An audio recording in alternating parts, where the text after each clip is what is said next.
ሰላም ጤና ይስጥልን ተመልካቾቻችን እንደምን ዋላችሁ እንደምን አመሻችሁ ከአንከር ሚዲያ ዝግጅት ክፍል ያክብሮ ሰላምታችን እናቀርባለን በተለያዩ ርዕሰ ጉዳዮች ላይ በማተኮር ወደ እናንተ የምናደርሰውን የአንከር የመረጃ ክፍለ ጊዜ ነው ይዘን የቀረብነው 16 የሲቪክ ማህበራት በውጭ ሀገር የሚገኙ ለአሜሪካው የውጭ ጉዳይ ሚኒስትር ማርኮ ሩቢዮ ደብዳቤ ማስገባታቸው ተገለጸ ደብዳቤው በድምጻዊ ቴዎድሮስ ካሳሁን ላይ ሊቃጣ የሚችልን የተለያዩ እርምጃዎች በተመለከተ የአሜሪካ መንግስት በቅርብ ጉዳዩን እንዲከታተል የሚያሳስብ መሆኑን ለማወቅ ተችሏል 16ቱ የኢትዮጵያ የሲቪክ ተቋማት ለውጭ ጉዳይ ሚኒስትር ማርኮ ሩቢዮ በጻፉት በዚሁ ደብዳቤ በድምጻዊ ቴዎድሮስ ካሳሁን ዙሪያ የተለያዩ እርምጃዎች አገዛዙ እየወሰደ ነው ምናልባትም በቴዎድሮስ ካሳሁን ላይ ሊደርስ የሚችልን ማንኛውንም እርምጃ በተመለከተ የአሜሪካ መንግስት ጫና በመፍጠር ጉዳዩን እንድትከታተለው ድርጅቶቹ ማሳሰባቸውን ነው ከመግለጫው ያገኘነው መረጃ የሚያመለክተው አምነስቲ ኢንተርናሽናል እና የዓለም አቀፉ የሰብአዊ መብት ድርጅት ሂዩማን ራይትስ ዎች በኢትዮጵያ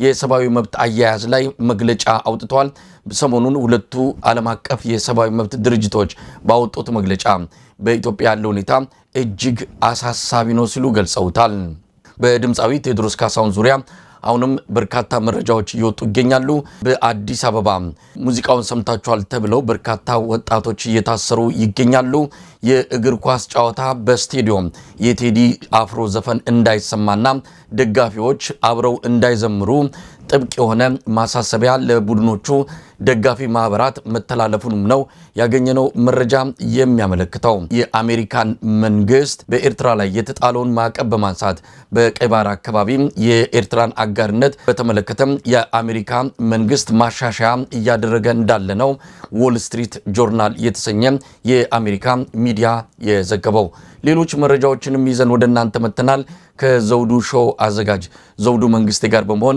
መረጃዎቹን ወደ እናንተ እናደርሳለን በአንዳንዶቹ ላይ ሐሳብ እንሰጣለን አብራችሁ እንድትቆዩ ግብዣችን ነው መልካም ጊዜ ጤና ይስጥልን ዘውዱ ሰላም ጤና ይስጥልኝ መሰንድ እንዴት ነህ ሰሞኑን ተጠፋፍተን ነበር ይቅርታ እንግዲህ በተለያዩ ምክንያቶች ሰሞኑን ነው የሚባለው ረጅም ጊዜ ሆነን ሳንገናኝ እኮ ምናልባትም 2026 ከገባ ተገናኝተንም የምናውቅ አይመስለኝም ረጅም ጊዜ ሆኖናል ዘውዱ ያው እንግዲህ ከሀገርም በመውጣት ወደ ሌላ ቦታ በመሄድ በስራ ጉዳይ እንደገናም ደግሞ ትንሽ ጉንፋን ይዞኝ ነበር እንደገናም ያው እዚህ የምታየው ነው አብይ አህመድ ረፍት አሳጣን በቃ ትኩረት ሰጥተን እሱ ላይ ስንታገል ካንተ ጋር ለመገናኘት እድሉን አላገኘሁም ይቅርታ የአንከር ሚዲያ ተመልካች አድማጮቼንም ይቅርታ ጠይቃለሁኝ እኔም ብዙ ጠይቀውኛል ለምንድን ነው ዘውዱ ያጣና አንከር ሚዲያ እያሉ የጠየቁኝ ወዳጆች አሉ ከልብ አመሰግናለሁ መጥቻለሁ እንግዲህ አሁን አልፎ አልፎ እንግዲህ በመቀናጀት እንደዚሁ ሐሳባችንን እናካፍላለን ዘውዱ ያው በአንከር ሚዲያ ብትጠፋም በአንተ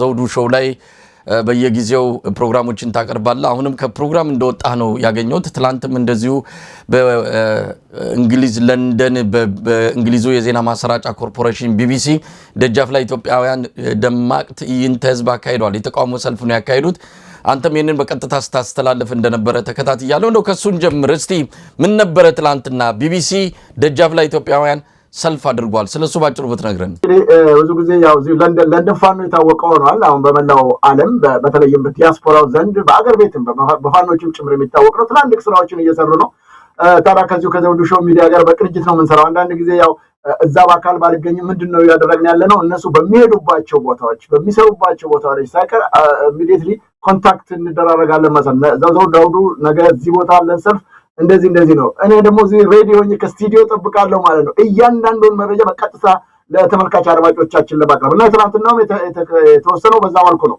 እንደብሌቶኝ የገባውበት ምክንያት እነሱን ስጠብቅ ነበርና ቢቢሲ በጣም እንግዲህ እንደምታውቀው መሳይ በዓለም አሉ ከሚባሉ ቀዳሚ ዓለም አቀፍ ሜንስትሪም ሚዲያዎች አንዱ ቢቢሲ ነው ስለዚህ ቢቢሲ በተለይም በኢትዮጵያ የሚደረገውን የሰብአዊ መብት ጥሰትና እነዚህ ጨካኝ የሆኑ ሰዎች ብልጽግናዎች በተለይም አብይ አህመድ ከመጣበት በኋላ በኢትዮጵያ ህዝብ ላይ እየደረሰ ያለው ግፍና በደል በተመለከተ ዝምታ መርጠዋል ለዚህ ነው የፋኖ ልጆች በተለይም የለንደን የአማራ ተወላጆች በአብዛኛው ማለት እንችላለን አንዳንድም ደግሞ የኢትዮጵያ ጉዳይ የሚያንገበግባቸው ኢትዮጵያንን በሚል የሌላም ብሔረሰብ ቢሆኑ የገቡበታል ግን በአብዛኛው እንደገና ደግሞ ቴዲ አፍሮ አንሳ ባንዲራን የሚለውንም ጭምር ገቢ ላይ ለማድረግ ተጠቅልቆ ነበር እንደምታየው ለንደን ትላንትና በኢትዮጵያ አረንጓዴ ቢጫ ቀይ ባንዲራችን እና ስለዚህ ተቃውሞ ነው ያቀረቡት ዋናው መስሪያ ቤት ነው የከበቡት እንግሊዞች በዛ አካባቢ ያው በጣም ብዙ የሚንቀሳቀሱ ዓለም አቀፍ ሰዎች አሉ ከተለያየ ዓለም የሚመጡ ዲፕሎማቶች አሉ ብዙ የሚንቀሳቀሱበት ቦታ ነው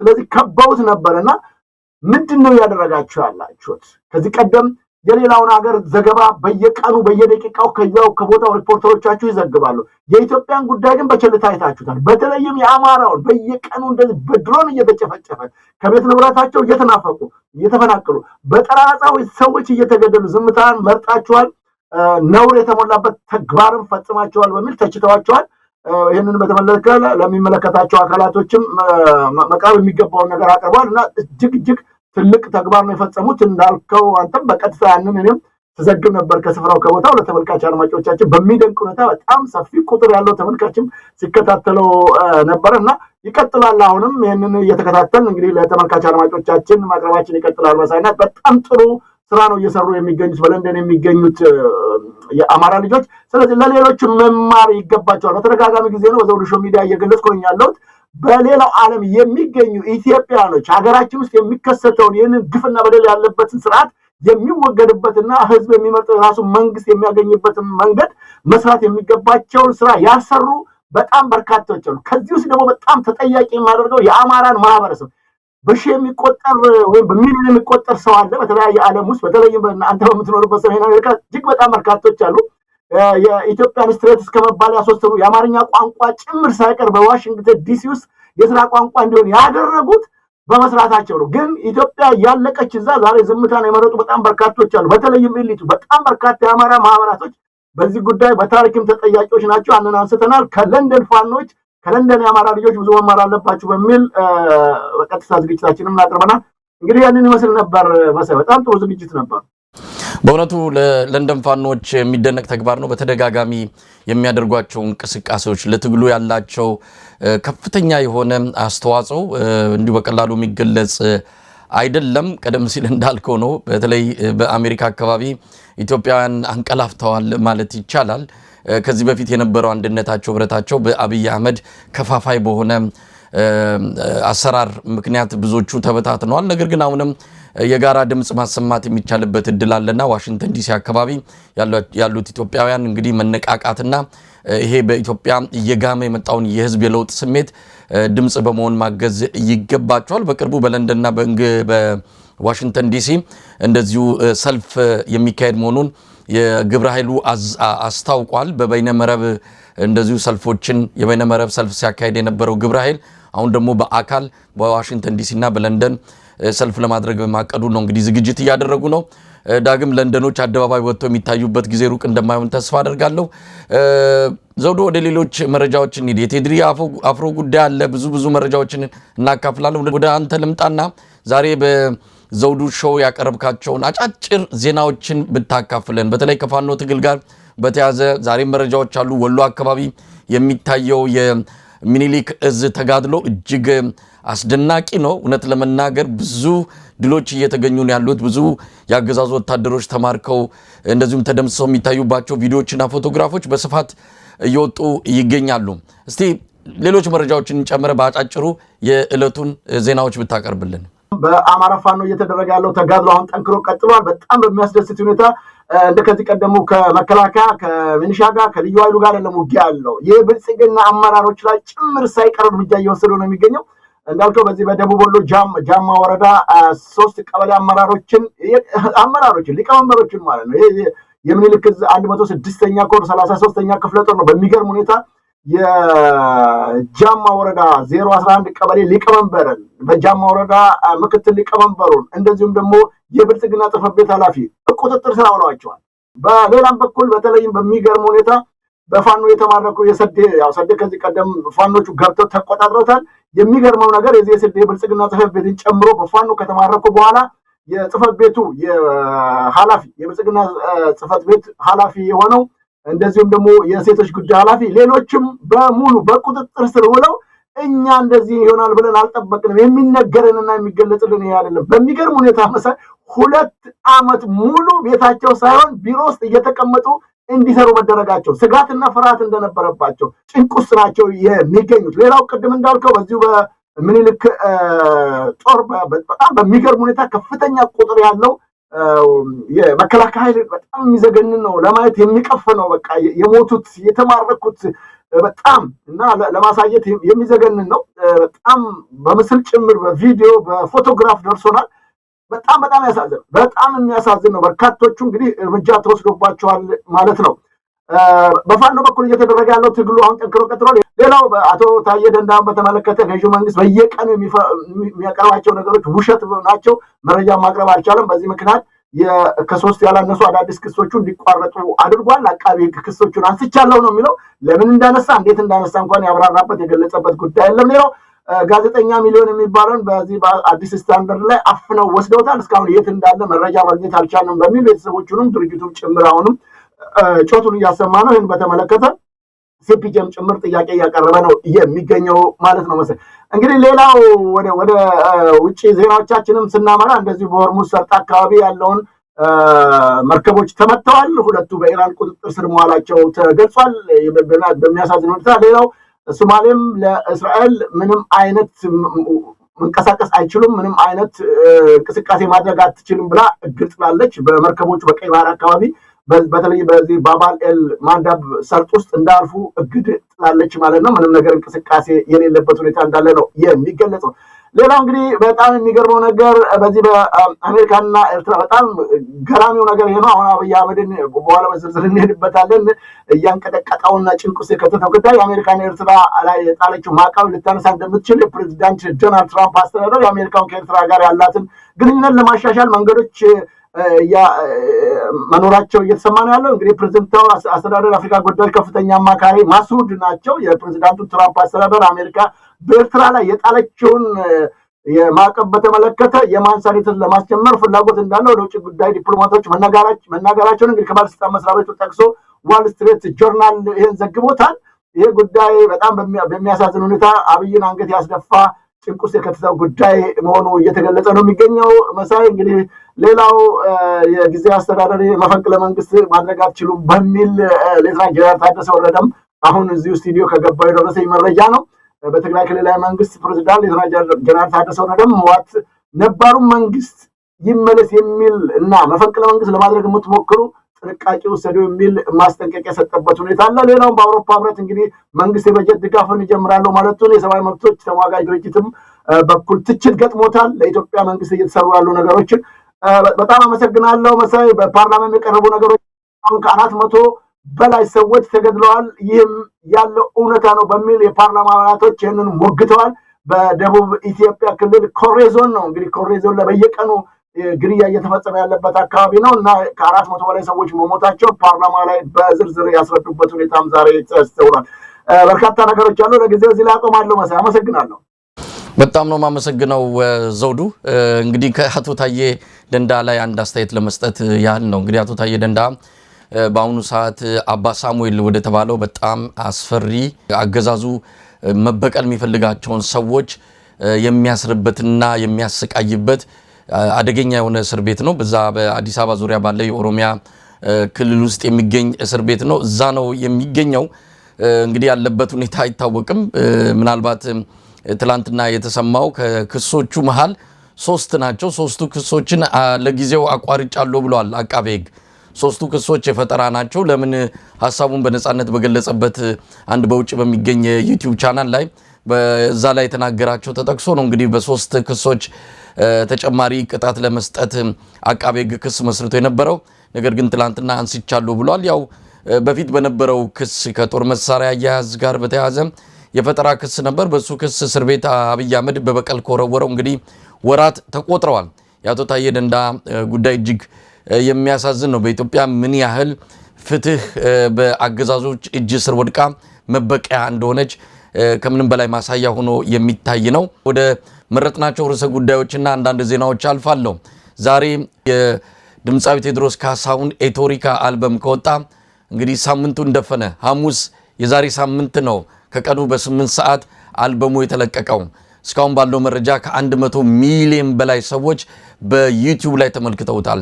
በዓለም አቀፍ ደረጃ በርካታ ሰንጠረዦችን ተቆጣጥሯል። ከምንም በላይ መነጋገሪያ ሆኗል። ኢትዮጵያ ውስጥ እስካሁን ከወጡ አልበሞች በራሱ በቴዲ አፍሮ ተይዞ የነበረውንም ሪከርድ ጭምር ነው የሰበረው ኢቶሪካ። ይሄ አልበም ከወጣ ጊዜ ጀምሮ የአብይ አህመድ አገዛዝ የሚጨብጠውና ያጣው ብዙ ነገሮችን ለማድረግ ፈልጓል። ነገር ግን የተለያዩ ጫናዎች እየደረሱበት ስላለ በቀጥታ ቴዲ አፍሮ ላይ ሊያደርግ የሚችለው እርምጃ ወይም ደግሞ ሌላ ነገር እስካሁን አላየንም። ዓለም አቀፉ ማህበረሰብም በጉዳዩ ዙሪያ የቅርብ ክትትል እያደረገ እንዳለ መረጃዎች ያመለክታሉ። ዛሬ 16 የኢትዮጵያ የሲቪክ ማህበራት ለአሜሪካው የውጭ ጉዳይ ሚኒስትር ማርኮ ሩቢዮ ደብዳቤ አስገብተዋል። ይህን ጉዳይ በቅርበት ተከታተሉ፣ በዙሪያ ያሉትን ሰዎች እያሰሩ ነው። በሁለት ግለሰቦች እስካሁን ታስረዋል። የቴዲ አፍሮ የቅርብ ወዳጅ አቶ ኢየሱፍ ያሲን፣ እንደዚሁም ምክትል የቴዲ ማናጀር የሆነችው ማህሌት እንደዚሁ በፌዴራል ፖሊስ በታጣቂዎች ተወስደው የት እንዳሉ የሚታወቅበት ሁኔታ እንደሌለ ነው የተሰማው። በአጠቃላይ በቴዲ አፍሮ ዙሪያ የአብይ አህመድ አገዛዝ አልደነገጥኩም፣ አልተርበተበትንም፣ ምንም ጫጫታ አይበግረንም፣ በጩኸት የምንሰራ አይደለንም፣ እኛ ምንም ጩኸት እንደሌለ አድርገን ከፍታችንን ይዘን ይቀጥለናል ብሎ በተናገረ ማግስት ነው እንግዲህ የድምፃዊ ቴዎድሮስ ካሳሁን ጓደኞችንና ምክትል ማናጀሩን ያሰረው። አሁንም ወከባው ቀጥሏል። በመላው ኢትዮጵያ ያሉ የመገናኛ ብዙሃን ኤፍኤሞች፣ ቴሌቪዥን ጣቢያዎች ምንም አይነት የቴዲ አፍሮን ሙዚቃ እንዳያስተላልፉ እገዳ ተጥሎባቸዋል። በተለያዩ መሽታ ቤቶች፣ ጭፈራ ቤቶች፣ መዝናኛ ቦታዎች እንደዚሁ የቴዲ አፍሮ ዘፈን እንዳይከፈት ኢመደበኛ በሆነ መልኩ ባሰማራቸው የደህንነትና ታጣቂ ቡድኖች አማካኝነት ገደብ ክልከላ ጥሏል። ሙዚቃውን ሲሰሙ የነበሩ ወጣቶች እየታሰሩ እየታፈሱ ወደ እስር ቤት ተወስደዋል። ባለፈው እንደዚሁ ከ130 በላይ ተወስደው በሽብር ወንጀል ሊጠየቁ እንደሆነ ነው የአገዛዙ መገናኛ ብዙሃን የገለጹት። ብዙ ነገሮችን እየሰማን ነው። በቴዲ አፍሮ ዙሪያ አሁንም በቤቱ አካባቢ እያንዣበቡ እንዳለ በቀጥታ ወደ ቴዲ አፍሮ መግባት የቻሉበት ሁኔታ የለም። በነገራችን ላይ የአዲስ አበባ ሕዝብም እንዲሁ አድፍጦ እየጠበቀ እንዳለ ነው የምንሰማው። ቴዲ አፍሮን መጠበቅ ብቻ ሳይሆን አንድ እርምጃ እንኳን በቴዲ አፍሮ የሚወሰድ ከሆነ የአዲስ አበባ ሕዝብ እስካሁን ዝምታውን ሰብሮ ሊነሳ የሚችልበት እድል እንዳለ ነው የሚነገረው። ስለዚህ ብዙ ነገሮች ከቴዲ አፍሮ አንጻር እየሰማን ያለ ነው። እስቲ ዘውዶ አንተ ጋር ያሉትን መረጃዎች ልታካፍለን ትችላለህ? በአነሳዋቸው መረጃዎች ላይም አስተያየት እንደምትሰጥ ተስፋ አደርጋለሁ። የእግር ኳስ ጨዋታ በቅርቡ ይካሄዳል። በጊዮርጊስና በቡና መሀል ይመስለኛል አዲስ አበባ ስታዲየም የሚደረገውን የእግር ኳስ ግጥሚያ በተመለከተም የአብይ አህመድ ደህንነቶች ከወዲሁ የእግር ኳስ ደጋፊዎች ማህበርን ኃላፊዎች ጠርተው ምንም አይነት የቴዲ ዘፈን በስታዲየም ውስጥ እንዳይሰማ፣ መዝሙሩም እንዳይቀርብ፣ ደጋፊዎች የቴዲን ዘፈን አንስተው ድጋፋቸውን እንዳይገልጹ ጥብቅ ማሳሰቢያ እንደተሰጣቸው ነው የሰማ ነው። በዚህ ደረጃ ሙዚቃ አገዛዙን ሲያርበደብደው ማየት በእውነቱ የሚደንቅ ነገር ነው። በሚሳኤል ማይበገር በታንክ ማይረታ እያሉ የብልጽግና ዲጂታል አርሚዎች ዲጂታል ሚሊሻዎች ማለት ይቀላል ከፍተኛ የሆነ ወከባ ከፍተኛ የሆነ ፕሮፓጋንዳ እያሰሙ ባለበት በዚህ ወቅት አብይ አህመድ ሚዝ የሚጨብጥ ማጣቱ በጣም አስገራሚ ሆኖ ነው እንግዲህ የኢትዮጵያ ሕዝብ እየተከታተለ ያለው ጉዳዩን። ወደ አንተ ልምጣ ዘውዱ። በጣም በሚገርም ሁኔታ የቴዲ አፍሮ ዘፈኖች በእርግጥ ዘፈን ብቻ የምትላቸው አይደሉም፣ ትላልቅ መልእክት ያላቸው ናቸው። አንድ የጦር ጀነራል ወታደሮቹን ሲያዝ እንደሚሰጠው ትዕዛዝ አይነት የዚህም ልጅ ሙዚቃዎች በጣም በጣም ከባድ ናቸው፣ ድንጋጤ ውስጥ የሚከት ናቸው። እርግጥ ነው ግን እዛ ውስጥ ከመግባት አስቀድሞ መስተካከል የሚገባቸው ጉዳዮች እንዳሉ መንግስት ተብዬው ያውቃል፣ ሊያውቅም ይገባል። ግን በማን አለብኝነት ቅድም እንደገለጽከው ያለን ምን ዋለን በዓለም ሰልጥነናል፣ ሰማይ ደርሰናል፣ እዚህ ገብተናል፣ አየሩም የኛ ነው ምድሩም የኛ ነው የሚለው አብይ አህመድ በየቀኑ ምድሩም የኛ ነው አየሩም የኛ ነው ምናምንም የኛ ነው የሚሉ ዛሬ በቴዲ ዘፈን ላይ ጭንቁስ ገብተዋል፣ ተረብሸዋል። ሚዙትን የሚጨብጡን አጣ። ቅድም እንደነካው በየቦታ ሁሉ ዘፈን እንዳይዘፈን የሚያግር አንዳንዶቹ ይሄውና ለምርጫ ኢዜማ በመሃል አደባባይ እየጨፈሩ አይደለም ወይ እንዲህ እየቀሰቀሱበት ውስጡን የሚደረጉ ማስጠንቀቂያዎች እጅግ የበዙ ናቸው። ቅድም እንዳልከው በፉትቦል ፌዴሬሽኖቹንና እንደዚሁም ደግሞ ይሄ ውድድር በሚካሄድባቸው ቦታዎች ላይ እንዳይከናወን የሚል ትዕዛዝ መስተላለፉን አንዳንድ የወጡ መረጃዎች ያመላክታሉ። ሌላው ቴዲ አፍሮን በተመለከተ እንግዲህ ከ16 ያላነሱ ጉዳዩ ለሚመለከታቸው የአሜሪካ መንግስታቶች ያቀረቡት መግለጫ ተገቢና አስፈላጊ ነገር ነው።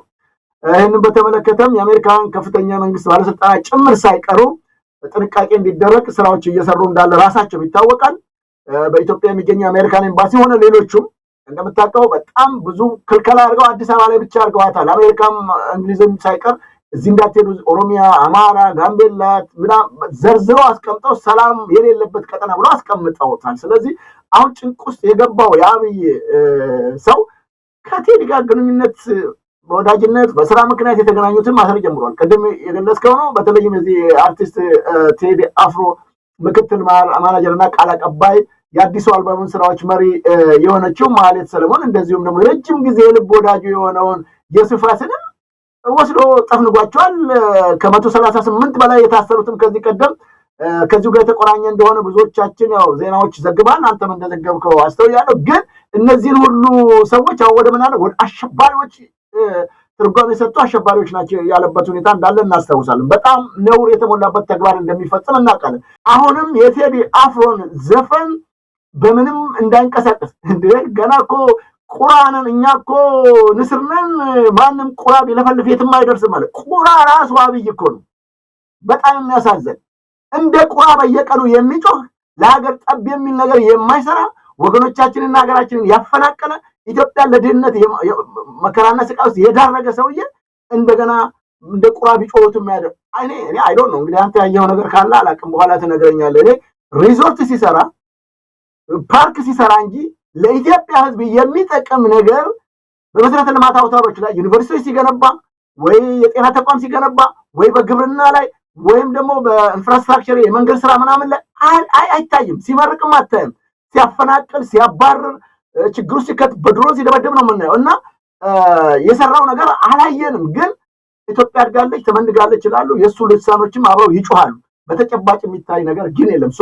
ይህንን ልጅ አሁንም ችግር ለመፍጠር ቢያስብ የአዲስ አበባ ወጣቶች ቅድም እንደገለጽከው እኔም በውስጥ የሚደርሱኝ በጣም በርካታ መረጃዎች አሉ። ከዚህ በኋላ በቴዲ አፍሮ ላይ አንድ ነገር እናደርጋለን ካለ እናልቃለን የሚሉ ወጣቶች ውስጥ እሱን እየተደራጁ እየጠበቁ ነው። እንደከዚህ ቀደሙ ዝም ብሎ የሚቀመጥና የሚያየው ሰው እንደሌለ ማወቅ ይገባል። ዞሮ እሱም ይሞክረዋል ብዬ አላስብም። ሊያንጃብብ ይችላል፣ በየአካባቢው ሊዞር ይችላል፣ የማስደንገጥ የማስፈራራት። አሁን እነዚህ ልጆች የማሰር ጉዳይ ቴዲን ለማስፈራራት ሌላውንም ለማስፈራራት ካልሆነ የሚመጣ ነገር የለም። ለማንኛውም ኢትዮጵያኖች በውጭም የምንገኝ በሀገር ውስጥ የምንገኝ በአይነ ቁራኛ ሰውዬ መከታተል ያስፈልጋል። በቴዲ ጉዳዩ አይደለም፣ በአጠቃላይ ኢትዮጵያ ላይ እየፈጸመ ያለው ግፍና በደል እጅግ ከፍተኛ ስለሆነ ሁላችንም በያለንበት አገር የዚህን ሰውዬ ተግባር ማጋለጥ ይገባናል። ዝም ብሎ መጠበቅ የለም። ከለንደን ፋን አሁንም ደግሞ አለ መማር የሚገባን ብዙ ነገሮች አሉ። በተለይም እሊቱ ተኝቶ የሚያንኮራፋ ተነስቶ መስራት ይጠበቅበታል። እየበላና እየጠጣ እንደ መጋዣ ወይም እንደ አሳማ መቀመጥ የለበትም ነው ማለት። በተለይም የአማራ እሊት የአማራ ማህበራቶች መስራት የሚገባቸውን አልሰሩ።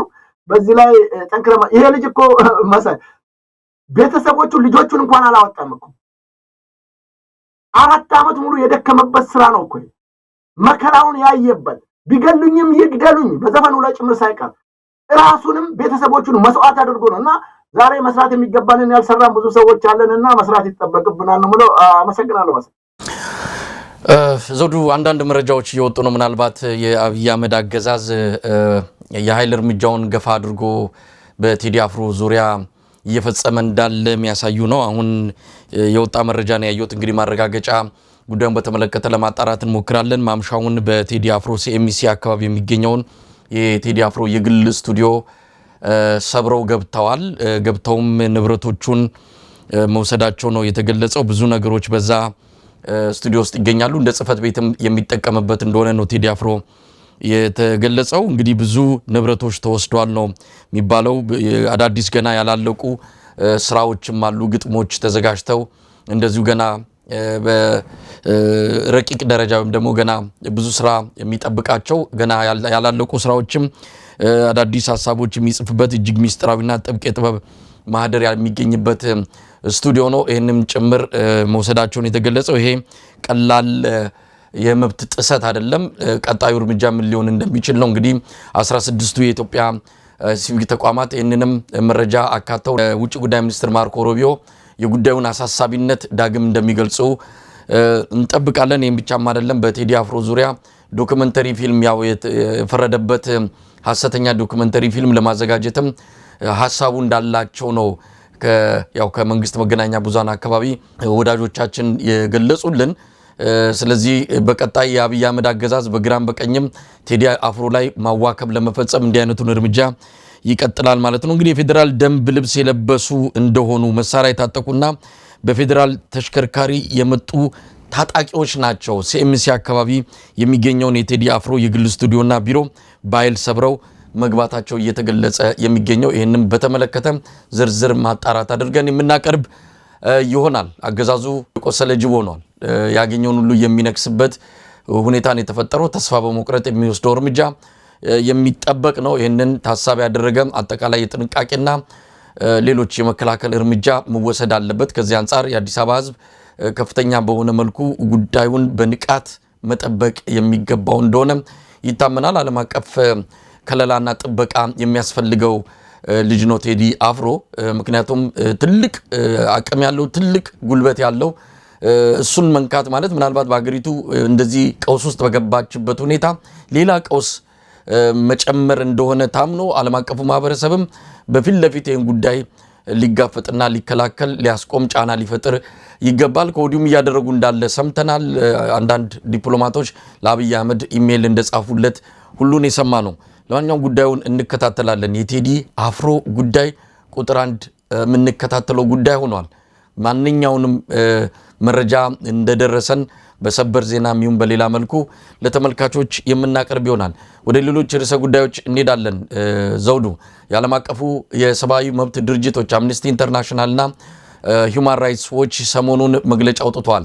የአምነስቲ ኢንተርናሽናል መግለጫ የ2025 አጠቃላይ ዓመታዊ ሪፖርትን የያዘ ነው። በኢትዮጵያ ወንጀል ሰርተው የማይጠየቁ ሰዎች ቁጥር እየጨመረ መምጣቱን በተለይ ትግራይ ላይ ያተኮረ ነው።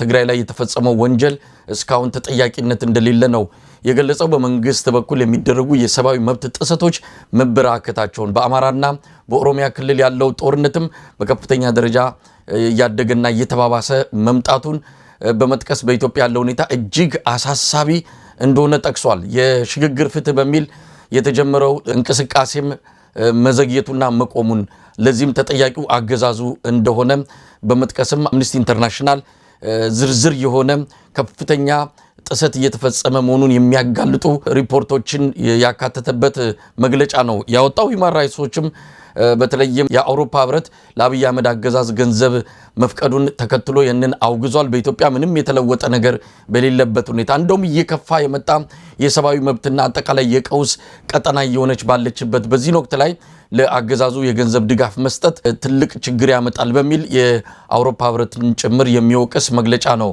ሂውማን ራይትስ ዎች ያወጣው። ከዚህ በተጨማሪም በወልቃይትና ጠገዴ አካባቢ በትግራይ ተወላጆች ላይ እንደዚሁ ከፍተኛ የሰብአዊ መብት ጥሰት እየተፈጸመ ነው በሚል በዛ አካባቢ ያለውንም ሁኔታ ዓለም አቀፉ ማህበረሰብና የሚመለከታቸው አካላት ይህንን ጉዳይ በቅርበት እንዲከታተሉ ሂውማን ራይትስ ዎች ጥሪ ያደረገበት መግለጫ ነው ያወጣው። ወደዚህ እንምጣ። ይሄ በግልጽ የሚታወቅ ነው። በኢትዮጵያ ያለው ሁኔታ ከቁጥጥር ውጭ ወጥቷል። ሰሞኑን የካናዳ መንግስትም እንደዚሁ የጉዞ ማስጠንቀቂያ ሲያወጣ ከአዲስ አበባ በስተቀር የዜጎች ወዴትም እንዳይሄዱ ማስጠንቀቂያ አስተላልፏል። አዲስ አበባንም ቢሆን በከፍተኛ ጥንቃቄ ካልሆነ በስተቀር ወደ ኢትዮጵያ የሚደረግ ጉዞ በአጠቃላይ እንዲቆም ጭምር ምክር ሀሳብ የሚሰጥ መግለጫ ነው በካናዳ መንግስት በኩል የወጣው። በቅርቡ በአሜሪካ ወጥቷል። በአሜሪካ የወጣው ከአዲስ አበባ በስተቀር የሚመከር አይደለም የትም መሄድ የሚል ነው። ሀገሪቱ በአጠቃላይ ከፍተኛ የጸጥታና የደህንነት ችግር ውስጥ ትገኛለች። ዘውዱ ወደ አንተ ልምጣ። በዚህ ወቅት ነው እንግዲህ አብይ አህመድ ምርጫ አካሂዳለሁ የሚለው። በነገራችን ላይ በአማራ ክልል ከ36 በላይ የምርጫ ወረዳዎች ወድመዋል። ይሄም አረንጓዴ በሚል ምርጫ ቦርድ በከለላቸው የአማራ ክልል አካባቢዎች ነው 36 የምርጫ ወረዳዎች ከጥቅም ውጭ ወጡት። በቀይ በተከለለው በተለይ ፋኖች በሚቆጣጠሩባቸው አካባቢዎች ቀድሞውኑ የደረሰም የለም። በዛ ምንም አይነት እንቅስቃሴ እየተካሄደ አይደለም። ነገር ግን አረንጓዴ ተብሎ ምርጫ ለማካሄድ ያስችላሉ በተባሉ አካባቢዎችም ጭምር ከ36 ወረዳዎች በላይ እንደዚሁ ከጥቅም ውጭ የወጡበት ሁኔታ ነው ያለውና ምርጫ ለማካሄድ የማያስችሉ ሁኔታዎች በመጡበት በዚህን ጊዜ ላይ አብይ አህመድ አይኑን ጨፍኖ ገብቶበታል። ለማንኛውም ቀውሱ ተበራክቷል። ቀደም ሲል አንተ ተክሳል ኮሪያ አካባቢ ከ400 በላይ ሰዎች የተገደሉበት ሁኔታ አለ። ደቡብ ኢትዮጵያ በየቦታው ግድያ ነው የሚሰማው። ስርዓት አልበኝነት ተስፋፍቷል። ሀገሪቱ ምናልባት በአጭር ጊዜ ውስጥ መፍትሄ ካልተገኘ ወደ ለየለትና ለምስራቅ አፍሪካም የሚተርፍ አጠቃላይ ቀጠናዊ ቀውስ ሊከሰት እንደሚችል ነው ከየቦታው ስጋቱ የሚሰማው። እንግዲህ እነዚህ የዓለም አቀፍ መገናኛ አውታሮችም ጨምሮ ሂውማን ራይትስ ዋች እና አምነስቲ ኢንተርናሽናል ጉዳዩን በጥልቀት አይተው የራሳቸውን ውሳኔ የሰጡበት ሁኔታ ተስተውሏል። በተለይም የአውሮፓ ህብረት ዓለም አቀፍ አጋርነትን ኮሚሽነር ጆሴፍ ከዚህ ቀደምም በዝርዝር አስቀምጠዋል። ከኢትዮጵያ ጋር ያለውን ግንኙነት በተመለከተ ማስተካከል እንዳለበት፣ በርካታ የሰብአዊ መብት ጥሰቶች እያለበት፣ ይህንንም ደግሞ እገዛ የሚያደርጉ አካላቶች ጭምር ሳይቀሩ ነው ያወገዙት።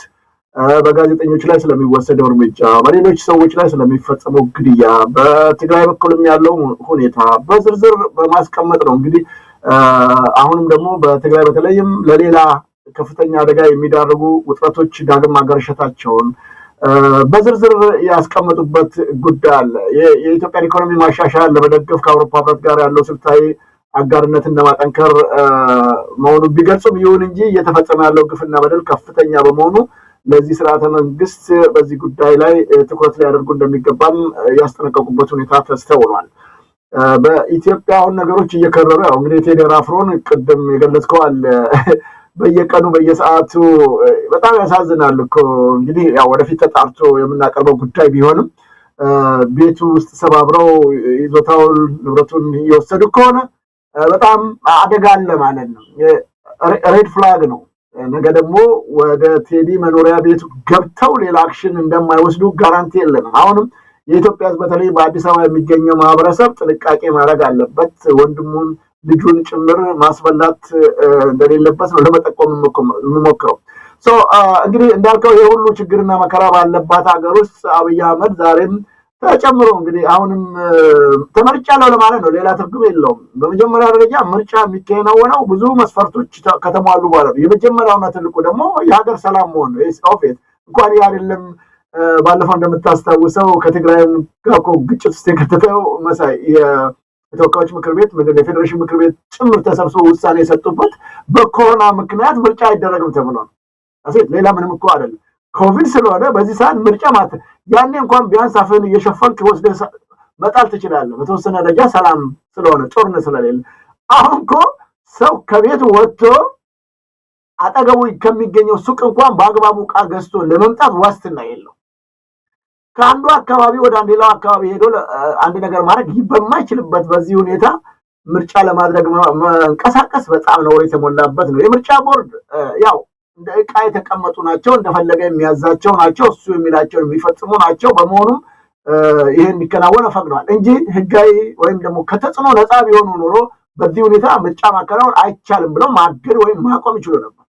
ትግራይ እንደምታየው ነው፣ ምንም ነገር የለም። እንኳን አይደለም በጀት ጭምር የሚከለክል በጣም የሚያሳፍርና የሚያሳዝን እኮ ነው። በኢትዮጵያ ሀብትና ንብረት በኢትዮጵያ በጀት እሱ የግል ፍላጎትና ስሜቱን ለመጠቀም ሲል ለትግራይ ህዝብ ገንዘብ እንዳያገኙ በጀት እንዳያገኙ የሚያደርግ ሰው ትራንስፖርት እንዳይገባ ኤሌክትሪክ እንዳይጠቀሙ ምን የማያደርገው ነገር የለም እኮ። አንተ ልጆችህን እንኳን እኮ እንደዚህ አትቀጣም እኮ። አገሪቱ ላይ እስከተመደበ ድረስ እያንዳንዱን ሀገር የማስተዳደር ኃላፊነትና ግዴታ አለበት። ስለዚህ የግል ንብረቱ የግል ሀብቱ አድርጎ ነው አሁን የሀገሪቱን በጀትና ንብረት እንደፈለገ የሚያደርግ። ስለዚህ በዚህ ሁኔታ ባለችበት ሀገሪቱ አጣብቂኝ ችግር ውስጥ በገባችበት እንኳንስ ድምጻቸው በመጀመሪያ ደረጃ ድምጻቸውን እኮ ለመስጠት እነዚህ ሰዎች የሚወዳደረውንም ሰው እኮ አያውቁትም፣ አልመረጡትም፣ ምንም አላሉትም። የብልጽግና ሰዎችን በተመለከተ ቅድም ገልጬልሃለሁ። ምናልባት እድሉ ያላቸው የዘውዱ ሾው ሚዲያ ሄደው ድምፁን ያሰሙ። ምናልባት አንተም በኋላ ልታስቀምጠው ትችላለህ። የብልጽግና ኃላፊዎቹ ጭምር ሳይቀር እኮ በፋኖ ቁጥጥር ስር ገቡ። ምርጫ የሚያከናውኑ የብልጽግና ጉዳይን የሚከታተሉ በፋኖ ቁጥጥር ስር ሆኑ። ግማሾቹ ቅድም ላይ በየወረዳው የሚገኙ የገበሬ ማህበር ሊቀመንበሮቹ ጭምር ሳይቀሩ እኮ ፋኖች ገብተዋል። ምንም አይነት በአማራ ክልል ምርጫ የሚያካሄድበት ሁኔታዎች የሉም። ያንን ለማድረግ የሚችሉበት ነገር የለም። በተለያዩ ዋና ዋና ከተሞች ላይ ብቻ አለ። ያም ቢሆን ደግሞ እነሱም ለመምረጥ ፈቃደኞች አይደለም። ህዝቡ እየተገደዱ ተመዝገቡ እየተባለ በአንዳንድ አካባቢ እንደሚደርሱ መረጃዎች በደቡብም ጭምር ሳይቀር በኦሮሚያም ጭምር ሳይቀር ኑና መታወቂያ እንትኑ ካርዱን ውሰዱ እየተገደዱ እየተደበደቡ በየትምህርት ቤቱ በየቦታው ያለ ፍላጎታቸው ምንም እሱ የሚከለክለው የለም። ይሄን ያህል ሰው ተመዝግቧል ለማለት ካልሆነ በስተቀር ሌላ ምንም ትርጉም 40 ሚሊዮን ሰው ተመዝግቧል ይላል። ነውር በጣም የሚያሳፍር ነገር። የኢትዮጵያ 40 ሚሊዮን ሰውዬ አሁን እሱን ለመምረጥ የተመዘገቡ ብሎ ማታለልና ማጭበርበር ነው። ዞሮ እሱ የፈለገውን ከማድረግ ወደ ኋላ የሚመለስ ሰው አይደለም። ጭካኔ የተሞላበት ነውር የማያውቅ ስብዕና የሌለው የተቀመጠበትን ቦታ ምን እንደሆነ የማያውቅ ነገን ተነሳም ጠዋትም አትፈነቅሉንም እንደ ጉቶ እየፈነቀልን እንጥላቸዋለን ይላል እኮ። ከመጣበት ጀምሮ ፉከራና ሽለላ ላይ ነው። ግን ባደረጋቸው ውጊያዎችም ወይም ጦርነቶችም አንድም ቀን አላሸነፈም። አንድም ያሳየው ለውጥ ነገር የለም። በየቀኑ መፈክር ከዚህ መውጣት አለብን። ከዚህ ለመውጣት ምን ማድረግ አለብን? ኢትዮጵያ ነች። ቅድም ተናግሬዋለሁ። በየትኛውም ዓለም የምንኖር የኢትዮጵያ ጉዳይ ይመለከተናል የምንል እንትና የሚባለው ከዘር ቋት ውስጥ ወጥተን ሀገራችን ኢትዮጵያ መታደግ አለብን። ካልሆነ ታሪክ ሊያጠፋ ኢትዮጵያን ሊያጠፋ ባህሏን ሊያጠፋ ታሪኳን ሊያጠፋ የተቋቋመ እና ይሄንን ለመስራት ገዳይ ቡድን ጭምር አቋቁሞ የሚንቀሳቀስ ሰው ጠፍተናል። አሁን አንዳንዶች ኢትዮጵያ ምንም ማድረግ አይችልም፣ መሬቱን ምንም ላያደርገው ይችላል። ግን ታሪኩ ከጠፋና አዲስ አበባ ለምሳሌ ምንም ታሪክ ጠፋ እኮ የላትም። ያችን የመሰለች ታሪካዊ ሀገር በጣም ብዙ በርካታ ታሪክ ያላትን አጥፍቶታል። አሁን ብልጭልጭ ነገር ነው ያለው። የአዲስ አበባ ልጆች እኮ አሁን ፒያሳ መምጣት አይችሉም፣ 4 ኪሎ መምጣት አይችሉም። ካዛንቺስ አይመጡልም። የለም እንዴት አድርገው ይምጡ? ለነሱ እኮ ወደዛ መምጣት እኮ እንደ ህልም ሆኗል። በቃ መሀል ከተማ እዛው ተወልደው ያደጉ የፒያሳ ልጆች እኮ ፒያሳ አይመጡም። በሁለት ነገሮች፣ አንደኛው ትራንስፖርት አቅም የላቸው ወደዛ የሚመጡበት፣ ሁለተኛው መተውስ ምንድነው የሚያደርጉት? ለመብላት ለመጠጣት ወይም ደግሞ የሚፈልጉትን ዕቃ መግዛት አይችሉም። በጀት የላቸው።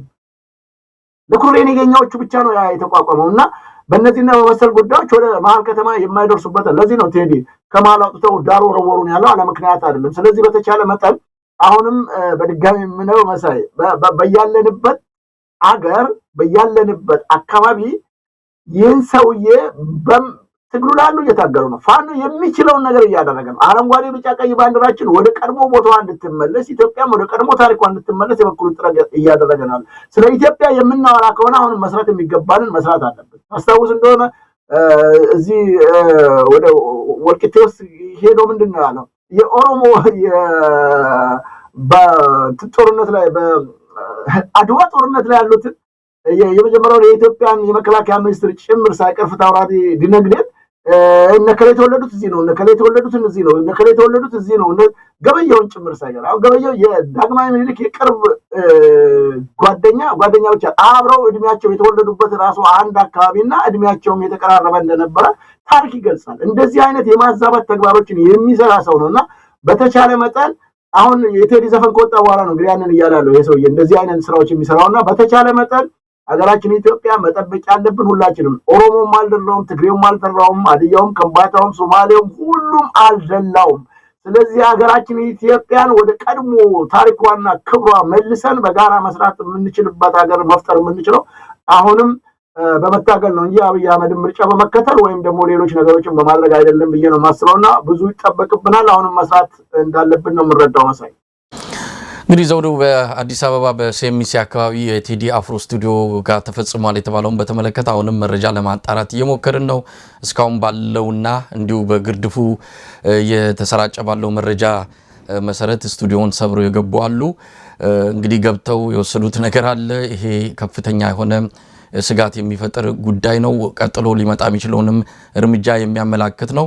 ይሄ የአገሪቱን ቀውስ የሚያሳይ ነው። አገሪቱ ቀደም ሲል በሂውማን ራይትስ ዎችም ሆነ በአምኒስቲ ኢንተርናሽናል እንደተገለጸው ከሆነ ስርዓት አልበኝነት፣ ህግና ስርዓት የሚባል ነገር አገሪቱ ውስጥ የለም።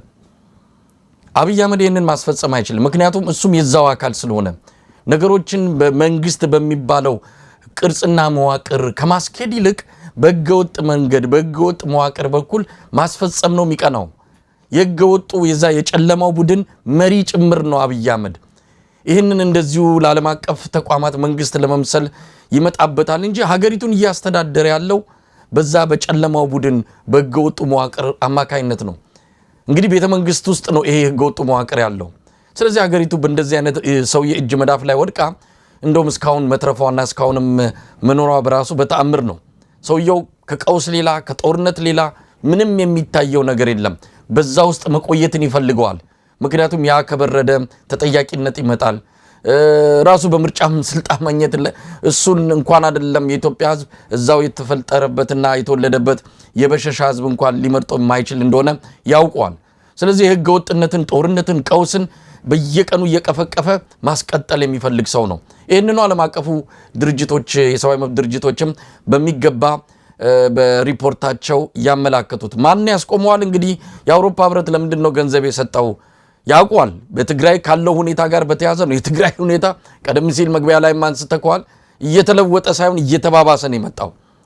ትግራይ ላይ ሁሉ ከተፈጸመ በኋላ አንድም ተጠያቂ በጉዳዩ ላይ ለፍርድ የቀረበ የለም። የአውሮፓ ህብረት ገንዘብ የያዘው አንድም ፍትህ እንዲረጋገጥ ነው፣ ወንጀለኞች እንዲያዙና ለህግ እንዲቀርቡ ነው። ያልተደረገም እንደውም ሁለተኛ ዙር ጦርነት እያንዣበበ ነው። ታዲያ ለምን ገንዘብ ይሰጣል ተብሎ እንደ አንዳንድ ከጉዳዩ ጋር ቅርበት ያላቸውን የዲፕሎማቲክ ማህበረሰብ አካላትንም ለማነጋገር ሞክረናል።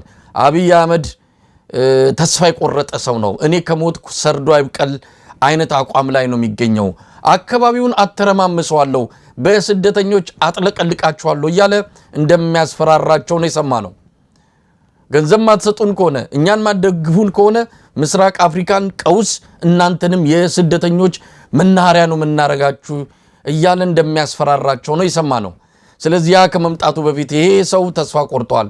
ነገሩ ከእጁ አምልጦ ሌላ ነገር ከመፈጠሩ በፊት እንደው በዚህ እንኳን እያባብል ነው እናቆየው ከሚል በጣም ከሩቅ አደጋን ከማስቀረት የመነጨ አካሄድ አንጻር እንደሰጡት ነው የሰማነው። ይሄ ሰው እንግዲህ እንዲህ አይነት ሰው ነው። ባለፈውም ብሎታል።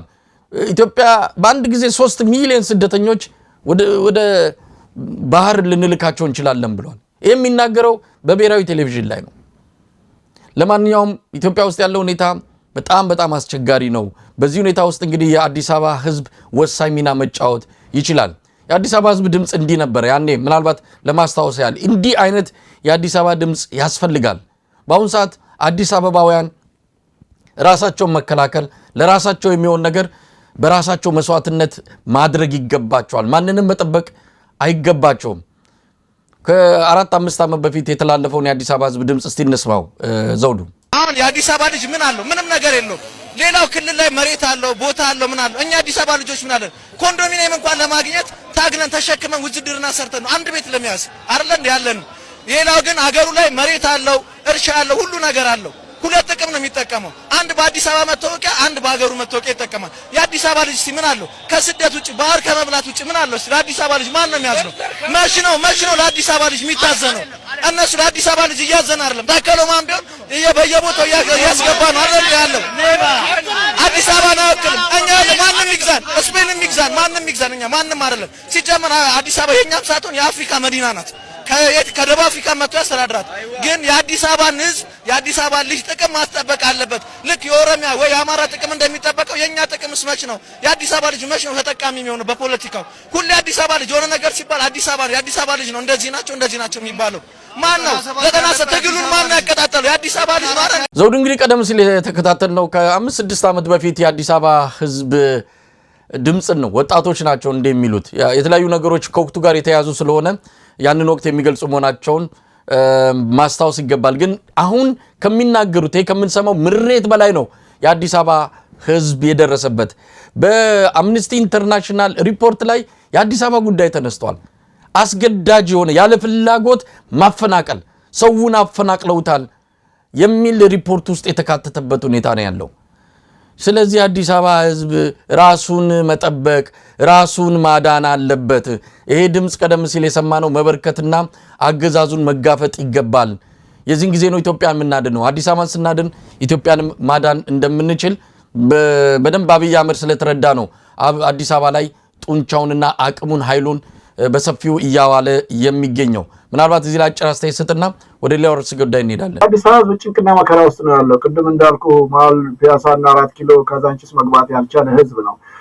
ለምንድን ነው ቅድም እንዳሰማው አይነት ጠንካራ ወጣቶች የት ገቡ፣ ምን በላቸው የሚለውን ስናይ ደብዛቸውን አጥፍቷቸዋል። ያ ከተማውን ሲበትን አንዱን ወደ ሌላ ሰሜን፣ ምዕራብ፣ ደቡብ አድርጎ በታትኗቸዋል። የት እንዳለም አይተዋወቁም። በጋራ ያደጉ ልጆች፣ በጋራ የኖሩ ልጆች በታትኗቸዋል። አንዱ እሱ ነው።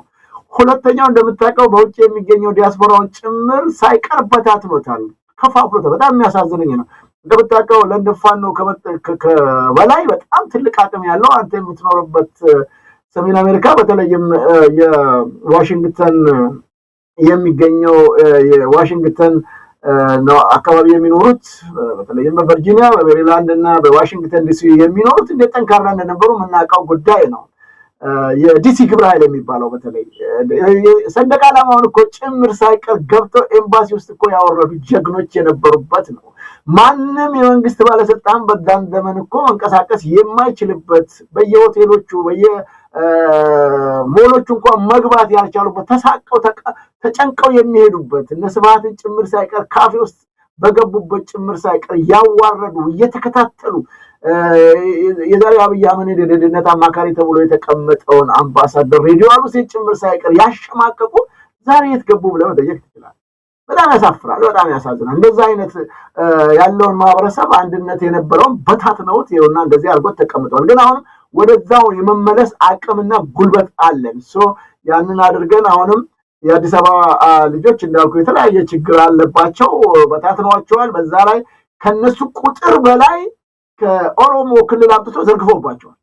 በቃ መተንፈስ የማይችሉበት ምናልባት አንከር ሚዲያንም ዘውዱ ሾውን ሌሎችንም ይህን መንግስት የሚቃወም ሚዲያዎችን እኮ ለማዳመጥ እየተሳቀቁ ነው። አንዳንዶቹ የላኩልኛል ለበውስጥ ዘውዱ እባክህ ቢያንስ ማታ ላይ ፕሮግራም ብታረገው የላይቭ ፕሮግራም፣ ምክንያቱም በቀን ላይ ተቸግረናል ያሉኛሉ። በቃ መንገድ ላይ ይዟቸውና አምጣ ስልክን ይላል። ይከፍተ ሲፈልግ ይለጥቀዋል፣ ካልፈለገ ምን እየተከታተለ እንዳለ ያው ይይዛቸዋል ማለት ነው። እዛው ላይ አንዳንድ ያው የጎግልም ዩቲዩብም ቶሎ የምትከታተላቸው ካለ ከላይ ያስቀምጠዋልና ለምንድን ነው አንከር ላይ ለምንድን ነው እዚህ ጋር ዘውዱ ሾው ላይ ለምንድን ነው እዚህ ኤምቢሲ ላይ ለምንድን ነው እያለ ሌሎችንም ይህንን መንግስት የሚቃወሙ ሚዲያዎችን በመያዝ ያስሯቸዋል፣ ይደበድቧቸዋል። ችግሩ ስላሉ ይሄም አለ አንዱ ያ ነው። ሁለተኛ የሚያስተባብር ቡድን እንኳን የለም። አሁን ያፓ ለሚያዝያ 30 ጥሪ አድርጓል። እስቲ ዊል ሲ ዛት ግን ይሄ ስርዓት ይፈቅዳል ብዬ አላስብም። እንትንም አላገኙም፣ የሚሰበስባቸው ሰው አላገኙም እንደው አንድም አካልና በዛም ላይ ጠንክረው በተለይም ፓርቲዎች ወጣቱን የሚይዙበት መንገድ ቢመቻች መልካም ነው እላለሁ። አመሰግናለሁ። ዘውዱ እንግዲህ ወደ ሌላው ርዕሰ ጉዳይ እንሂድ። የኤርትራና የአሜሪካ ግንኙነት ነው አሁን ትንሽ ገፋ ብሎ የመጣበት ሁኔታ ነው ያለው። የኢራኑ ወቅታዊ ሁኔታ አሜሪካን ሌሎች አማራጮችን እንድታስብ እንድታጤን እያደረጋት ይገኛል። በተለይ ኢራን ከሆርሙዝ ባሻገር የቀይ ባህርን መተላለፊያ መንገድ ጭምር ለመዝጋት የሚያስችል ዛቻ ስትሰነዝር እንደነበረ ይታወሳል። ይህንንም ሁትሲ በሚል የሚታወቀው የሁትሲ አማጽያን በየመን የሚገኘውን በኢራን የሚረዳ ታጣቂ ቡድን ነው። በዛ አማካኝነት የቀይ ባህር መተላለፊያ ላይ እንደዚሁ ሌላ አደጋ ለማምጣት አቅሙ አለኝ የሚል ነገር ከተናገረች በኋላ አሜሪካ አማራጮችን በምታስብበት ሰዓት ከፍተኛ የሆነ አጋርነት ልታገኝ የምትችለው ከኤርትራ እንደሆነ በመረዳት በአሁኑ ሰዓት በኤርትራና በአሜሪካ መሀል ገፋ ያለ ምናልባትም ወደ መጨረሻው ደረጃ የደረሰ ግንኙነት እንዳለ ነው ዎል ስትሪት ጆርናል የጠቀሰው። በዚህም ኤርትራ የተወሰኑ ማዕቀቦች እንደሚነሳላትና በዚህ በቀይ ባህር አጋርነት ከአሜሪካ ጋር አብራ እንደምትሰራ ነው የተመለከተው። ይሄ ለኤርትራውያን ለዘመናት በዚህ ምንድነው በማዕቀብ ከፍተኛ ጉዳት ሲደርስበት ለነበረው ሀገረ መንግስት እፎይታን ነው ማለት የሚቻል ነው።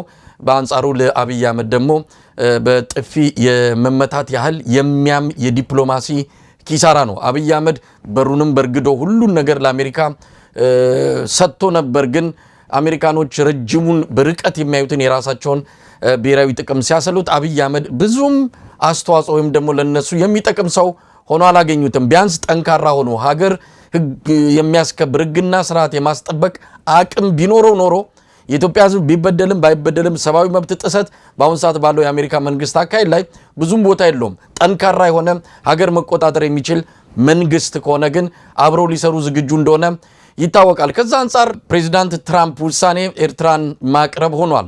ከአብይ አህመድ ይልቅ ፕሬዚዳንት ኢሳያስ አፈወርቂ ጋር መስራት ለአሜሪካ ብሔራዊ ጥቅም ወሳኝ እንደሆነ በመረዳት ይሄ አይነት ግንኙነት መጀመሩንና አሜሪካ የኤርትራ ላይ ተጣለውን ማዕቀቦች ልታነሳ እንደምትችል ነው በዘገባው የተመለከተው። ይህም ብቻም አይደለም። በአብይ አህመድ የጡት አባት የሆነው የተባበሩት አረብ ኤሚሬትስ ከፍተኛ ኪሳራ ውስጥ መግባቷ እየተገለጸ ነው።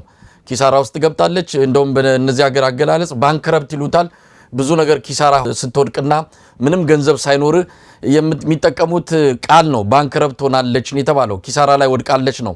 ስለዚህ እንኳን ለአብይ አህመድ የሚተርፍ ይቅርና ለራሷም ኢኮኖሚዋን ልታስተካክልና ልታስቀጥል የሚያስችለው ገንዘብ የላትም። እንደውም ሌላ ነገር እያማተረች ነው፣ ወደ ቻይናም እየተመለከተች ነው የሚልም ዘገባ እየተመለከትን ነውና ለአብይ አህመድ ጀንበር እየጠለቀች ነው እውነት ለመናገር አሜሪካ ከኤርትራ ጋር ከተወዳጀችና አጋርነቷን ከኤርትራ ጋር ካደረገች የተባበሩት አረብ ኤሚሬትስ በዚህ ሁኔታ እየተዳከመች የምትቀጥል ከሆነ አብይ አህመድ እጅግሩም የሚቆረጥበት ሁኔታ ሩቅ አይሆንም ነው። እስቲን ጉዳይ እናንሳው። ለኤርትራውያን መልካም ዜና ነው። ለአብይ አህመድና አገዛዙ ግን እውነት የመርዶ ያህል የሚቆጠር ነው። ፕሬዝዳንት ትራምፕ በቀጣይ ያደርጋሉ ተብሎ የሚጠበቀው አንተ በጥፊ እንደተመታ ይቆጠራል ብላል። ሰውየው ምን በጥፊ ጭንቅላቱን በየቀኑ እየተቀጠቀጠ ነው ያለው።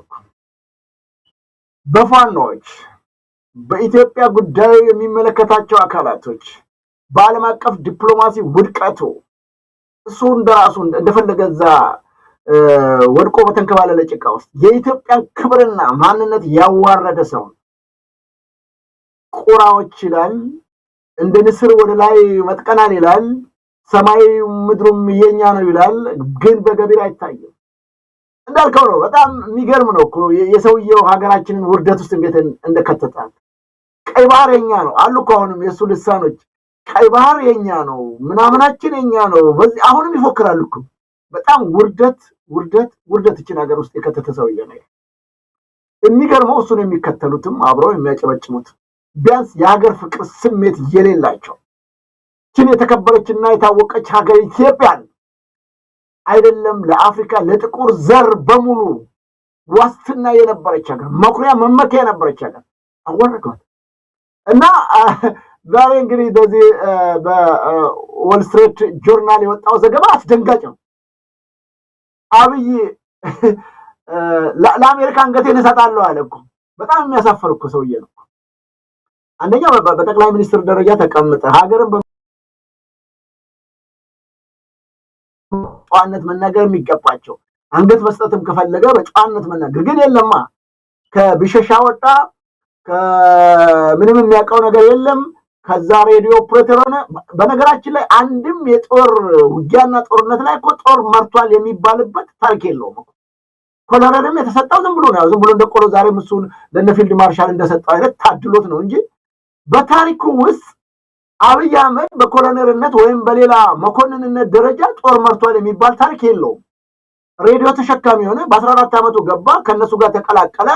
እያሳደጉ የሆነ እነሱንም ጠልፎ ሊጥላቸው የራሳቸው ጠንቅ የሆነውን ሰውዬ እዛ ከተው አሳድገው ተንኮሉን አስተምረው ትየውና ዛሬ ለነሱም ለህዋቶች መከራ የሆነባቸው ነው ይሄ ሰውዬ እና ምንም አያውቅም ስለ መንግስት አስተዳደር፣ ስለ መንግስት ስርዓት፣ ስለ ዲፕሎማሲ፣ ስለ ምን የሚያክሰው አይደለም እና የመጣ የሚያወራው የመንደር ወሬ ነው። አንገቴን ለአሜሪካ ሰጣለሁ ሲል የነበረ ሰውዬ ይሄውና አንገቱን እነሱ ራሳቸው ቆረጡለት፣ እሱ ሳይቆርጥ ማለት ነው። እንግዲህ በተደጋጋሚ ጊዜ መጀመሪያ ሶማሌላንድ ላይ ተፈራረምን አለ። በሰበር ዜና እኮ ነው የመጣው። ሰበር ዜና ኢትዮጵያ ወደብ አገኘች፣ የባህር በሯንም ተቆጣጠረች። በዚህ ገብቶ ወጥቶ በጣም በሚያሳዝን የኢትዮጵያ ህዝብ ታክስ በሚከፍልበት የኢትዮጵያን ቴሌቪዥን እንዲህ አይነት ቀልድ የሚቀለድበት ሆኗል ማለት ነው። ዛሬም ጨምሮ አብይ የሚናገረው ብቻ የሚዘግቡ ጋዜጠኞች ያሉበት ሆኗል። እኔ ጋዜጠኞቹን ኮምፕሌን አላደርግም፣ መብት የላቸውም። ብዙዎቹ ጓደኞቻችን የምናውቃቸው ናቸው። ምንም ማድረግ አልቻሉም። ብዙዎቹ ጥለው ወጥተዋል ለነገሩ። ከዛ ደግሞ ጀመረ ከሶማሌ ጋር ወዲያውኑ ያንን የሶማሌላንድን ጉዳይ ሳይጨርስ ቱርክ ስትጠራው ሄደና ቀዶጣ አለ። በጣም እኮ ነውር የተሞላበት ተግባር የሚፈጽም ሰው። ከዛ ከጅቡቲ ጋር ከዛ ምናምን አለ። ይሄው ኤርትራን በቃ በኃይል አሉ። ስንት ወር ሙሉ መከላከያዎች ያዛሉ፣ በማይመለከታቸው ነገር መግለጫ ይሰጣሉ። የጦር አዛዦች ይወጣሉ፣ ይፎክራሉ። ብርሃኑ ጭላ በቃ በየቀኑ ይፎክራል። አብይ እዚህ ይፎክራል። የነሱ ልሳኖች ብልጽግናዎች ይጮሃሉ። ምንም ጠብ የሚል ነገር ሳይመጣ ይሄውና እንግዲህ ዎል ስትሪት ጆርናል ከአሜሪካ ጋር የኢትዮጵያ ምንድነው የኤርትራ መንግስት ተደራድራ ለአንዱ ቀዳዳ ይከፍታል። የአንዱ ደካማነት ጠንካራ ሰውዬ ቢሆን ኖሮ ከኢትዮጵያ ውጪ ሌላ ሊያግዘው የሚችል ኃይል የለም። ትልቅ ህዝብ፣ ትልቅ ታሪክ ያለው ትልቅ ማህበረሰብ ይህንን አዋርዶ በጣለው መሰረት ዛሬ ወዴት እንደሚሄድ አላውቅም። ቀይ ባህርን አሜሪካ ከተቆጣጠረች የመጀመሪያ ጥያቄያቸውም ያነሱት ነው። የአሜሪካን ፕሬዝዳንት ጥያቄ ያመጣው የኤርትራው ፕሬዝዳንት ኢሳያስ አፈወርቂ የመጀመሪያው ነገር ግንኙነታችን እንዲቀጥል የምትፈልጉ ከሆነ በፈርስት ስቴሽናችሁን አንሱ፣ ማዕቀቦቹ በሙሉ ይነሱ ነው። እዚህ ላይ ጥሩ አዝማሚያ ላይ እንደደረሱ እንግዲህ የዚህ ዎል ስትሪት ጆርናል መረጃውን አውጥቶታል። ይህም በተመለከተም እንግዲህ የዚህ የአፍሪካ ጉዳዮች ከፍተኛ አማካሪ ማሱድ ናቸው የፕሬዝዳንት ትራምፕን አስተዳደር አማካሪ በኤርትራ የተጣለባቸውን የተወሰኑ ማዕቀቦች ሊነሱ እንደሚችሉ የመረጃው እንግዲህ እየወጣ የሚገኝ በሌላም በኩል እንግዲህ ይህንን የአሜሪካን ኤርትራን ግንኙነት ለማሻሻል ማዕቀቦቹን ለማንሳት የያዘውን እቅድ በግምገማ ሂደት ላይ መሆኑ ተነግሯል። ምክንያቱም አሜሪካም የግድ ያስፈልጋል ያለት አማራጭ በዚህ በሆርሙዝ ሰርጥ በኩል ያለው ነገር ችግሮቹ እንደዚሁ እየጨመሩ የሚሄዱ ከሆነ እሱን ድሮፕ አውት አድርገው ያው እዛ እርምጃ ወስዳለሁ ብላለች። ትላንትናም እንደዚሁ መርከብ ተመቷል። ስለዚህ በኤርትራ በኩል እየተቆጣጠረ የፈለገውን ነገር ማድረግ ይችላል። ኢራን የሚያግዛቸው ናቸው። ሁቱ የሚባለው ኃይል ከየመንም ጋር ሆኖ በተለያዩ በቀይ ባህር ላይ ያሉትን ችግሮች የሚፈጥረውን እሱን አክሽን ሊወስዱበት ይችላሉ። መቼም ሊያርፍም አይችልም። ምክንያቱም እንትኖች በኢራኖች የሚታገዝ ኃይል ነው። እሱ ላይ እርምጃ ሊወስዱበት ይችላሉ። ከዛ በኋላ ኤርትራን ወደቦች ኤርትራን ባህር የመቆጣጠር አቅም ካላቸው እንግዲህ ቅድም አንተ በጥፊ ተመታል ብለዋል። እኔ በጥፊ ሳይሆን በመዶሻ ተቀጥቅጧል። አንገቱንም ራሱ ቆርጫል ያለው ሰውዬ ራሳቸው ቆርጠው ጥለውለት ይላል። በጣም ጭንቀት ውስጥ ነው የገባው የሰውዬ። ስለዚህ እንግዲህ ቴዲንም እንትን ቅድም ሰብረው ገብተዋል የሚል መረጃ ገልጸዋል። እንግዲህ ወደፊት የሚጣራ ቢሆንም ግራ የገባው ሰውዬ ምን እንደሚሰራ ምንም እንደማያደርግ የሚያውቅ ነው። ግን እኛ ኢትዮጵያኖች አሁንም ጥንቃቄ መውሰድ አለብን። አንዱ ጎሳ ከሌላው ጎሳ ጋር አችን ሀገር አጥፍቶ ወዴት እንደሚሄድ ስለማይታወቅ ጥንቃቄ ወስደን ህዝቡ በእርጋታ አሁንም መቀመጥ ያስፈልገዋል። ቅድምም እንደገለጽከው በተለይም የዩኤም ላይ ሄዶ እናትየዋ እግር ላይ ወድቆ ጡት ልያርግሽኝ ብሏታል። ደንግጣ ሴትየዋም አክሴፕት አድርገዋለች። ወደዛ እንዳይሄድም ዩኤ ራሱ አሁን አደጋ ውስጥ ነው ያለችው። እሱን የምታስተናግድበትና ስለሱ የሚያስጨንቃት ምንም ነገር የለም። ራሷን መከራ ውስጥ ያለች ሀገር ሆናለች እና ስለዚህ ከፍተኛ ጉዳት ሊያደርስ ስለሚችል በአይነ ቁራኛ ሁላችንም መከታተል አለብን ነው የምለው። የአሜሪካ እንግዲህ ጥሩ ዜና ነው ለኢትዮጵያኖች። ምንም የሚያስከፋን ነገር የለንም። ዊልሲ ይህንን ነው የምለው። አመሰግናለሁ። ዘውዱ እንግዲህ ያው የአሜሪካንና የኤርትራን ግንኙነት በተመለከተ ከተባበሩት አረብ ኤሚሬትስ ጋር የሚታዩ አዳዲስ ክስተቶች አሉ። እነሱን ይዘን ደግሞ በሚቀጥሉትም ቀናት በሰፊው የምንነጋገር ይሆናል። አንድ የመጨረሻ ርዕሰ ጉዳይ አለን። ዳንኤል ክብረትን የተመለከተ ነው። አጭር ነገር እንበልና ዝግጅታችን እናበቃለን። ባለፈው መሮሃ በሚለው ፊደል ምርጫ ምልክቱን አድርጎ በግል የተወዳደረው ዳንኤል ክብረት በዘንድሮ ምርጫ እንግዲህ ምርጫ የሚካሄድ ከሆነ አዲስ አበባ ብልጽግናን ወክሎ ሊወዳደር እንደሆነ ነው የሰማ ነው። ያው በፊትም ቢሆን እንዲሁ ዝም ብሎ በግል ተብሎ አይነት ቲያትር ከአብይ አህመድ ጋር ሲጫወቱ እንጂ ከብልጽግና በላይ ብልጽግና ሆኖ ባለፉት 5 ዓመታት የአብይ አህመድ ዋና ምልክት የፊት ለፊት ተዋጊ በፕሮፓጋንዳው በተለይ ሰሞኑን ቃለ መጠይቅ ያደረኩለት ዶክተር ሚልኬሳ ሚደጋ የአብይ አህመድ የማህበራዊ ሚዲያ ኤታ ማጆር ሹም ብሎ ነው የገለጸው። ኤታ ማጆር ሹሙ ነው። ይሄን የምታዩ ኢትዮጵያ ውስጥ ያሉትን ትርክቶች አብይ አህመድ እንደዚህ እየወጣ የሚያጦዛቸው ነገሮች በሙሉ ከዚሁ ከዳንኤል ክብረት ጋር በመሆን ነው የሚሰራውና በፊትም ብልጽግና ነበር እንዲሁ ለጫውታ ቲያትርና እንዲሁ ድራማ ለመስራት በግል ተወዳደረ ተባለ። ለማንኛውም ያም ምርጫ እንዴት አይነት የቀልድ ምርጫ እንደነበረ እናውቃለን። ይህም ምርጫ ከዛ የከፋ እንደሆነ ይታወቃል። ለማንኛውም ዳንኤል በብልጽግና ሊመጣ ነው። ምንም የተለየ ነገር የለውም። እንዴት አየው? እንደው አጭር አስተያየት ሰጥተን ይሄ ሰውዬ በብዙ ነገር ነገ ከነገ ወዲያ የሚጠየቅባቸው ወንጀሎች እየተከመሩ ፋይሎቹ እየተቆለሉ ነው ያሉት። ለማንኛውም አጭር አስተያየት ሰጥበት እስቲ። የዚህ ሰውዬ ጉዳይ በጣም ነውረኛ ሆኗል። በተለይም በኢትዮጵያ ኦርቶዶክስ ተዋሕዶ ቤተክርስቲያን ከልጅነት እስከ እውቀቱ አስተምራ አሳድጋ ለቁም ነገር አብቅታ በዛ ወለክ በዓለም ሙሉ እንዲዞር አድርጋ ያሳደገችው ሰው ክዶ በሃይማኖታዊ እንግዲህ ሰውየው የእውቀት ችግር አለበት አይደለም። ዳንኤል ክብረትን ብዙ ምርምር አድርጓል። በተለይ በቤተክርስቲያኒቷ ጉዳይ ግን ቤተክርስቲያኒቷን ጭምር አደጋ ውስጥ የከተተ ሰው ነው አብይ አህመድ። አሁን እንግዲህ ያኔ ሰውም በዛን ወቅት የነበረውን የሱን ጥሩ ጎን ብቻ በማየት የሰራቸው መልካም ስራዎችን በማየት ብቸኛው ተወዳዳሪ እንዲሆን ተደርጎ አሸንፏል። እሱ እንዳልከው ነው የምሰል ስራ ነው። አሁን ደግሞ እንኳንስ በግል ለመወዳደር አይደለም የማይታሰብ ነገር ነው። ስለዚህ ብልጽግና ገባ ማለት ነው። ቀጥታ ገባ በብልጽግና ተወዳድሮ አሁን እሱ እንኳን እሱ አይደለም አብይንም የሚመርጠው የለም። አብቹ እያሉ የሚጮው በሙሉ እንደዚህ ሰውዬ ከየት ድምጻቸው መስማት አያስፈልግም ብሎ የተወሰነበት ጉዳይ ነው ያለው መሰለኝ። በተጨማሪም ይሄ ሰውዬ በትግራይ ህዝብ ላይ የወሰነውን የተናገራቸውን ቃላቶች የምናውቀው ነው። ወደ 10 ሚሊዮን ኢትዮጵያ ቢያልቅ ከ130 ምንም ማለት አይደለም እስከ ማለት የሱ አንድ ልጅ እግዚአብሔር ያርገውና አንድ ልጅ ቢሞትበት ምን ሊሰማው እንደሚችል እናውቃለን ካሉት ልጆቹ መካከል ማለት ነው። ስለዚህ 10 ሚሊዮን በቃ ምንም እንደሰው አልተቆጠረም። ምናልባት በአውሮፓ 10 ሚሊዮን የሁለት የሶስት ሀገራቶች ህዝብ ማለት ነው። ሌላ ደግሞ አሁን ሬሳችን ጭምሮ ወደ ሀገር ውስጥ እንዳይገባ የወሰነ ሰው ነው። ይሄ ሰውዬ ማን ሊመርጠው ይችላል? ግን አማራጭ ስለሌለው ነው። ለማንኛውም ምርጫው አጠቃላይ ያው የውሸት ነው፣ እንደፈለጉ የሚያደርጉት ነው። ተዘፍቆበታል። አሁንም ከዚህ ውስጥ ሊወጣ አይችልም። ቤተክርስቲያኒቷን የሃይማኖት ተቋማቶችን ሁሉ እንደዚህ ብትንትኑ እንዲወጣ ከአብይ ጎን ሆኖ እንዲያርግ እያለ በጣም በርካታ ስራዎችን የሰራ የቤተክርስቲያናቱን አንጡራ ሀብቶችና ሌሎች ቅርሶች ጭምር ያዘረፈ ሰው ነው። እሱ ወደፊት እንግዲህ ፍትህ ሲኖር የምንነጋገረው ጉዳይ ነው። ቤተክርስቲያኒቷን በሙሉ ክብሯን ሁሉ ያዋረደ ሰው ነው። ብዙ ኢትዮጵያንም ጭምር እዚህ ውርደት ውስጥ የከተተ ሰው ነው። ወደፊት ህግና ፍትህ ሲኖር የሚዳኝበት አይዞን እንደው ምናልባት ጉዳይ ይህን ያህል ትልቅ ጉዳይ ሆኖ አይደለም ያነሳ ነው። አንደኛ ምርጫውን ምርጫ ስላልሆነ በዚህ ምርጫ የሚሳተፍን በዛ ሂደት ውስጥ ያለን ሰው አንስቶ ለምን እንዲሆነ እንዲያደረገ ብሎ አስተያየት መስጠት በራሱ ትንሽ ጥሩ መንፈስም የሚኖረው አይደለም። ነገር ግን ሰውየው ተስፋ አይቆርጥም። አሁንም ባገኘው አጋጣሚ ሁሉ ፊት ለፊት ሆኖ መታየት ይፈልጋል። ለምሳሌ ባለፉት 5 ዓመታት ፓርላማ በግል ተወዳድሮ እንግዲህ አንድ የፓርላማ ተመራጭ 100,000 ሰው ይወክላል ነው የሚባለው። ለ100,000 የአዲስ አበባ ነዋሪ እስቲ በ5 ዓመት ውስጥ ምን አንድ ቀን እንኳን ማይክ ይዞ የተናገረበት ጊዜ አለ? ፓርላማ ገብቶ የተናገረበት አስተያየት ብዙ ጊዜ የሚገኘው አብይ ሲኖር ነው። ከዛ በተረፈ ፓርላማ 5 ዓመት ወንበር ላይ ከመቀመጥ ያለፈ ምንም የፈየደ ሰው አይደለም። አሁን ምንም ሊፈይድ አይችልም። ፓርላማውን በአጠቃላይ ምንም የሚፈይደው ነገር የለም። ግን የዚህ ሰውዬ ተስፋ ለመቁረጥ ነው። የሚዲያዎች ሁሉ አለቃ ነው። ሁሉም ቦርድ ውስጥ አለበት። የአብይ አህመድ የፊት ለፊት ግንባር የሚዋጋ ሰው ነው። በተለይ በፕሮፓጋንዳው ላይ ለአብይ አህመድ የተረት እና ምሳሌ የእንስሳት ታሪኮችን እያዘጋጀም ያቀርብለት ነው። ከዛ ውጭ ምንም ተግባር የሌለው ጁንታ ያለ የትግራይን ህዝብ፣ ጃዊሳ ያለ የአማራን ህዝብ በእንደዚህ አይነት ተገቢ ያልሆኑ ቃላት እንደዚህ አይነት ነገር ሲፈጽም የቆየ ከኦሮሞም ከሁሉም ከኢትዮጵያውያን በሙሉ ሲጣላ የቆየ አብይን ተማምኖ በመጨረሻም እንግዲህ አብይ አህመድ ከስልጣን ሲወርድ ወይም ደግሞ መፈናቀሉ አይቀርም።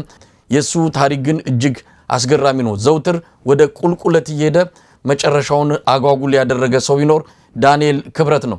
ለማንኛውም ጨርሰናል። የምንጨምረው ከሌለ ዘውዱ በጣም አመሰግናለሁ መሳይ። እንግዲህ የሰማነውን በልቦናችን ያሳድርልን እላለሁ ለተመልካች አድማጮቻችን። በዚሁ ላይ እናብቃ። እንግዲህ በሌላ ጊዜ ደግሞ እንደዚሁ ሌሎች ጉዳዮችን ይዘን እንወያያለን። አመሰግናለሁ መሳይ።